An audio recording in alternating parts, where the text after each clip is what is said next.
Hello everyone, welcome back to my boring contents, boring videos.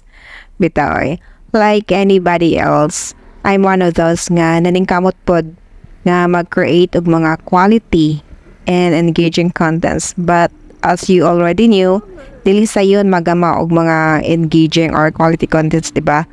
Labi na nato nga dili ta famous, i-snab lang per me ato ang mga videos, pero dili ta magpakawala sa paglaom nga kung mahimo kung natay mga activities, mga lakaw ato anang i-videos mo na ito practicean para makagama tag contents, ug dili lang contents sa pag-practice po ta og hatag og story or value sa atong contents nga atong i-upload para bahala wa kay views, at least kung naa magani maka discover or naa magani masaag, makaingon sila, nindot man din siya nga contents ako ni i-follow. Diba yung nana, diba?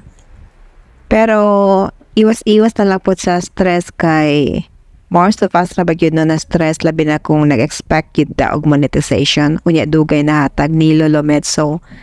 Naagyoy kaluya, morag ma-depressed na ba, mag-goal ta ba? Then, morag tag ma-pressure.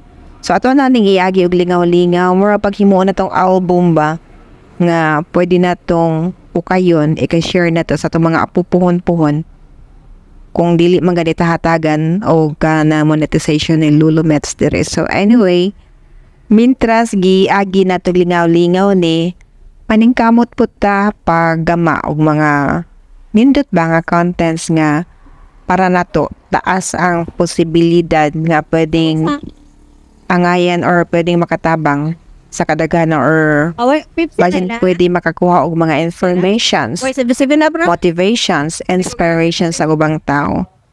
So, para iwas na lang yun goal, dili na lang ta mag-expect ani. Pero at the same time, bisag dili ta mag-expect, paningkamot gyapon ta, unya, maotong ako ang gibalik-balik sa una nga maglikay ta og buhat sa mga kanang kontra ni Lolo Mets palabi na ron, effective October 6. Grabe na ka-stricto. So, kung monetize na ta, kung naamagitang sipyat sa to ang mga contents, chances are nga, dili kita mahatagan ng revenue.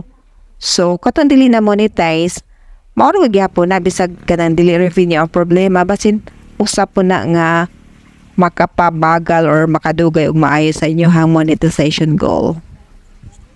Anyway, I talked this video a couple of weeks ago. Katuninggikan mi sa Gindulman na mista.